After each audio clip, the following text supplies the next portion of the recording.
నమస్తే, welcome to Leo. మనతో ఉన్నారు పొలిటికల్ అనలిస్ట్ శ్రీలీల గారు. నమస్తే అండి. నమస్తే. మనం చూసుకుంటే వైసీపీలో భారీ మార్పులు చేర్పులు జరగబోతున్నాయని చెప్పి మనకు సంగతి తెలుస్తుంది. అయితే 2019లో ఎలక్షన్స్ గెలిచిన తర్వాత వైసీపీలో అప్పుడున్నటువంటి ఒక టీం కాకుండా కంప్లీట్గా మార్పులు చేర్పు దాదాపు 80 మందిని మార్చేశారనే సంగతి అందరికీ తెలిసిందే.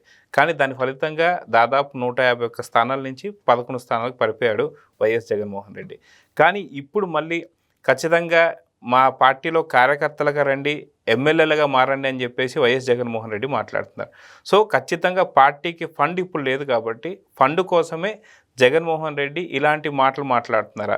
అటు సీనియర్లకి ఇటు జూనియర్లకి వెన్నుపోటు పొడవబోతున్నాడా? 2029 కల్లా పార్టీ ఉంటుందా ఉడుతుందా అని ఏం చెప్తారు? ఇక్కడ వైఎస్ఆర్సీపీ పార్టీ మరి జగన్మోహన్ రెడ్డి చూస్తూ ఉంటే వింటూ ఉంటున్నాం రోజుకొకటి. అంటే ఆల్రెడీ వీళ్ళ పార్టీలో ఉన్న వాళ్ళందరినీ కూడా మద్యం కుంభకోణంలో ఇరికించేశాడు.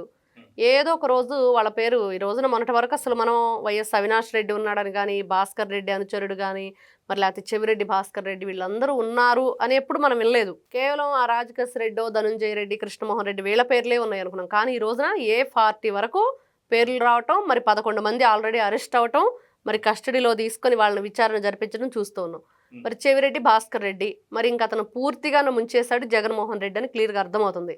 మరి ఆయన అరుపులు కేకలు ఏ విధంగా తను చాలా నర్వస్ ఫీల్ అవుతున్నాడు. ఎందుకు అంటే తట్టుకోలేకపోతున్నాడు.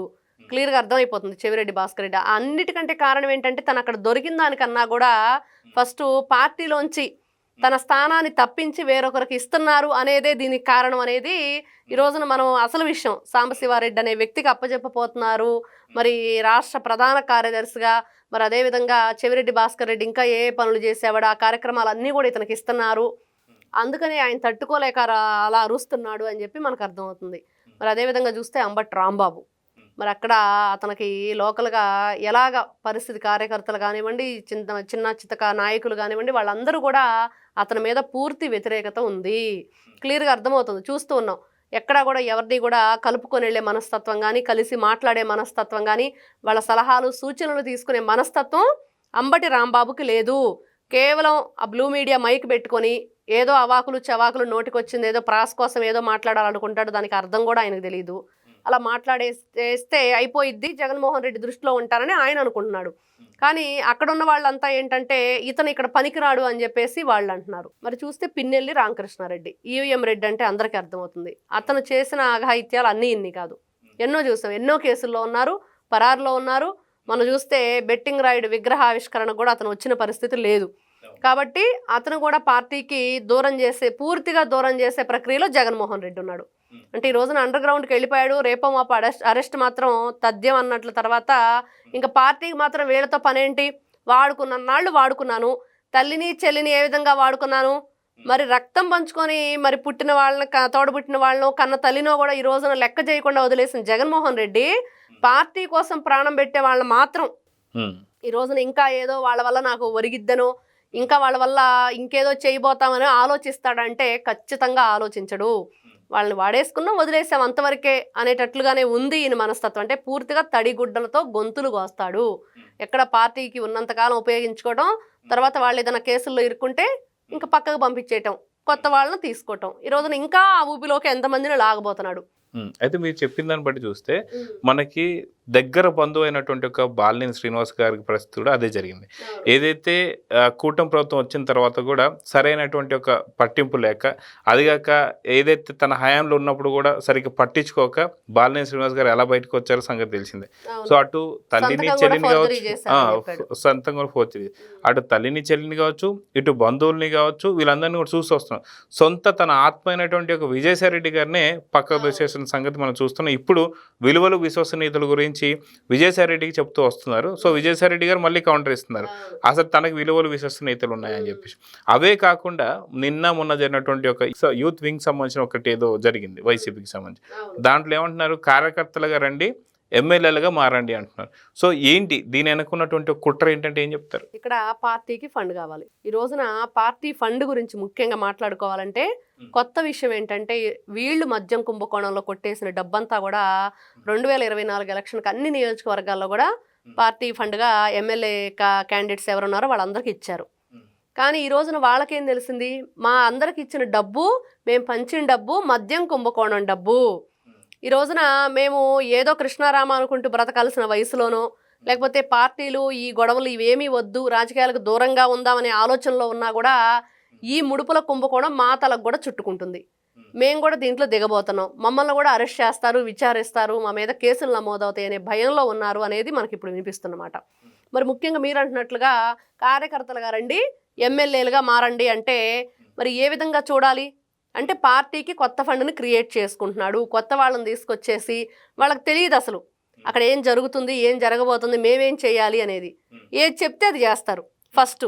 కాబట్టి తను చెప్పినట్లు వినేవాళ్ళు, తను అడిగింది ఇచ్చేవాళ్ళు, ఎంత కావాలంటే అంత జగన్మోహన్ రెడ్డి దోచుకోబోతున్నాడు వీళ్ళ నుండి అనేది క్లియర్గా అర్థమవుతుంది. అంటే వాళ్ళ జీవితాలని నాశనం అయిపోతాయి, వాళ్ళ ఏదైతే ఆస్తులు నాశనం అయిపోతాయి, ఇక్కడ పార్టీ వల్ల వాళ్ళు మొత్తం సర్వం అంటే కోల్పోతున్నారు అనేది మాత్రం క్లియర్గా అర్థమవుతుంది. అదే మనం చూసుకుంటే గతంలో కూడా ఏదైతే ఫీజు పోరు, యువత పోరు అలా ఎన్నో చేద్దాం అనుకున్నా సరే ఎక్కడ కూడా సక్సెస్ అవ్వలేదు. అవంతి శ్రీనివాస్ లాంటి చాలా సీనియర్ నేతలు కూడా అసలుకి ఎక్కడ ప్రజల్లో అలాంటి ఇబ్బందులు ఏం లేవు, అనవసరంగా మనం ఈ టైంలో వెళ్ళకూడదు, కనీసం ఒక 2 సంవత్సరాలు 3 సంవత్సరాలు ఆగి వెళ్దాం అన్నా సరే వినకుండా ఖచ్చితంగా చేపట్టండి అంటే అలాంటి సీనియర్స్ బయటికి వెళ్ళిపోయారు. అదే విధంగా చూసుకుంటే ఇంటింటికి వైసీపీ అని చెప్పేసి ఏదైతే క్యూఆర్ కోడ్ ఏదైతే పెట్టుకొని రీకాలింగ్ చంద్రబాబు నాయుడు మేనిఫెస్టో అని చెప్పేసి అన్న దానికి కూడా ఎవరు వెళ్ళడంలా. సో ఇవన్నీ చూసిన తర్వాత ఇక మనం ఎటువంటి ఉద్యమాలు కానీ లేదంటే ఎటువంటి నిరసనలు దీక్షలు చేయలేం. కాబట్టి ఏదో పార్టీ ఫండ్ క్రియేట్ చేసుకొని ఎక్కడో అంటే ఫండ్ అంతా వచ్చిన తర్వాత లిక్కర్ స్కామ్ సంబంధించి మిగతా అన్నీ తీసుకొని ఎక్కడో దగ్గరికి వెళ్ళిపోవాలనే ఆలోచనలు ఉన్నారని చెప్పి వైసీపీ నేతలు చాలామంది మాట్లాడుకుంటారు. దీని నుంచి మీరేం చెప్తారు? ఖచ్చితంగా. అంటే ఇప్పుడు మద్యం కుంభకోణం కానివ్వండి, లేకపోతే ఇంకా చాలా చూస్తున్నాం, వీళ్ళు చేసే ప్రతి పని కూడా వీళ్ళకి ఎదురొచ్చి వీళ్ళ మీదకి చుట్టుకునే పరిస్థితి. అంటే ప్రజలకు ఏదో హాని చేద్దామనో, లేకపోతే కూటమి ప్రభుత్వం గురించి ఏదో వాళ్ళకి నెగిటివ్ ఒక థాట్ తీసుకొద్దామనే ప్రయత్నం వీళ్ళు చేసిన ప్రతిసారి వీళ్ళకే అది చుట్టుకుంటుంది. మనం అన్ని కార్యక్రమాల్లో కూడా అదే జరిగింది, వాళ్ళు ఎన్ని కార్యక్రమాలు చేసినా అది తిరిగి వాళ్ళకే చుట్టుకుంటుంది. కానీ ఈ రోజున జగన్మోహన్ రెడ్డి ఇంకొక మాట చెప్తున్నాడు, ప్రతి ఒక్కరి చేతిలో ఉన్న ఫోన్ని గన్గా తీయండి అని. అంటే గన్గా మార్చుకోండి అంటే, గన్ అంటే ఇప్పుడు ఏంటి, అది ఒక ప్రాణానికి హాని తలపెట్టే ఒక పరికరం. మరి ఆ విధంగా చూడాలంటే బ్లాక్మెయిల్ చేద్దామనా, ఫోన్ ట్యాపింగ్లు చేయమంటున్నారా, లేకపోతే ఇంకేదైనా భయపెట్టమనా, వాళ్ళని బాధించమని ఏ విధంగా మీరు మెసేజ్ ఇస్తున్నారు? ఏ విధంగా ఈ రోజున యువకుల్ని మీ దాంట్లో పార్టీలోకి వచ్చి మరి వాళ్ళ సర్వస్వం కూడా చూస్తున్నాం. ఐఐటి చదివిన పిల్లలు మద్యం కుంభకోణం, ఇంజనీరింగ్ చదివిన ఉద్యోగం చేసుకునే వాళ్ళు మద్యం కుంభకోణంలో లాగావు. మరి ఇంకా ఇంకెంతమందిని ఆ ఊబిలోకి లాగుదాం అనుకుంటారు? అంటే పార్టీ పేరుతో వీళ్ళు ఎన్ని విధాలుగా స్కెచ్ చేశారు. అంటే డబ్బులు తీసుకొని ఇంకా చెక్కేస్తాడు, ఇంకా అంటే రాష్ట్రంలో ఉండడు అనేది కూడా ఒక మాట. అంటే ఎన్ని విధాలుగా మనం చూస్తుంటాం సినిమాల్లో. అంటే పూర్తిగా కూడా ఆ మూటలన్నీ కట్టేసుకొని ఏ విధంగా వీళ్ళు జంప్ అయిపోతారు అని. జగన్మోహన్ రెడ్డి కూడా అలా జంప్ అయిపోతున్నాడా అని అంటే అవుననే సమాధానమే వస్తుంది ఇక్కడ అందరిలో కూడా. ఎవరిలో కూడా ఈ రోజున ఒక పాజిటివ్ థాట్ అనేది రాకపోవటానికి కారణం జగన్మోహన్ రెడ్డి గతంలో చేసిన పనులు. ఎన్ని విధాలుగా యువతను కానివ్వండి, ఈ రోజున గంజాయి పేరుతో వాళ్ళు చేస్తున్నాయి కానివ్వండి, మరి రకరకాలు వినిపిస్తున్నాయి. ఇంకా కూడా గంజాయి బ్యాచ్ని మీరు పరామర్శించడం, జగన్మోహన్ రెడ్డి ఎందుకు వెళ్ళాడు అక్కడికి, మరి బెట్టింగ్ అతనికి ఎందుకు విగ్రహావిష్కరణ చేశాడు, మరి ఏదేదో రకరకాల పేర్లు పెట్టుకుని కార్యక్రమాలు చేసిన ఎక్కడా కూడా రప్పమని నరుకుతామని ప్లకార్డులు పట్టించి పిల్లల చేత వాళ్ళ మీద కేసులు నమోదైతే మరి అది ఏముంది, సినిమా డైలాగే కదా అని. సినిమా డైలాగులో 2029లో వస్తే నరుకుతామని చెప్పలేదే. ఇవన్నీ కూడా ఎటువైపు తీసుకెళ్తున్నాడు, ఏ రూట్లో వీళ్ళని ప్రయాణం చేయమని చెప్తున్నాడు జగన్మోహన్ రెడ్డి అంటే అది నిజంగా ప్రాణహాని. ఆ రూట్లో వెళితే మాత్రం ఖచ్చితంగా ప్రాణహాని. మీ డబ్బులు, మీ ఆస్తులు, మీ జీవితాలే సర్వం కోల్పోయే పరిస్థితిలో మీరు వెళుతున్నారు. ఆ దారి అంత కరెక్ట్ అయింది కాదు అనేది ఈ రోజున ఒడ్డున ఉన్న వాళ్ళు చెప్తే వీళ్ళు వినాలి. మరి లేదు మేము జగన్మోహన్ రెడ్డి మాటే వింటాము, మేము ఏదైనా నిన్న పేరు నాని అంటున్నాడు, ఏది జరిగినా సరే ఏదో వైఎస్ఆర్సీపీ పార్టీ జగన్ జెండాని భుజాన వేసుకొని మోస్తామని. జగన్ జెండాని మోస్తున్నారా, జైలుకి వెళ్ళటానికి రెడీగా ఉన్నారా అనేది క్లియర్గా అర్థమైంది త్వరలో. మనం చూసుకుంటే 2019లో గెలిచినటువంటి ఒక 151 మందిలో 140 మందికి దాదాపు 2024 ఎన్నికల ఫలితాలలో వెన్నుపోటు పొడిచాడు వైఎస్ జగన్. అదే విధంగా చూసుకుంటే ఇప్పుడు ఉన్నటువంటి ఒక సీనియర్లు కావచ్చు, రాబోతున్నటువంటి ఒక జూనియర్లు కావచ్చు, వీళ్ళందరికీ కూడా 2029 లోపలే, అంటే దాదాపు ఇంకొక సంవత్సరం లోపలే బయటికి ఎక్కడికో చెక్కేసి ఇక్కడ వీళ్ళిద్దరు సీనియర్లకి జూనియర్లకి కూడా వెన్నుపోటు పడబోతున్నాడని చెప్పి వార్తలు. సో ఎంతవరకు కరెక్ట్ అంటే? ఖచ్చితంగా అండి. ఎందుకంటే ఇతను ఎక్కడా కూడా అండగా నేను ఉంటాను, నేను నిలబడతాను, దేన్నైనా సరే నేను తట్టుకొని ఉంటాను అనే మనస్తత్వం కాదు. రపరపరపమని నరుకుతాము, లేకపోతే కార్లు టైర్ల కింద వేసి తొక్కిస్తాము, దాని నుంచి తప్పించుకోవడానికి రకరకాల ప్రయత్నాలు ఇవన్నీ చూసిన తర్వాత ఎక్కడైనా సరే జగన్మోహన్ రెడ్డి ఏం చేస్తాడంటే అవతల వాడిని తోసేసైనా వాళ్ళ మీదగా నడుచుకుంటూ వెళ్ళే ప్రయత్నమే చేస్తాడు.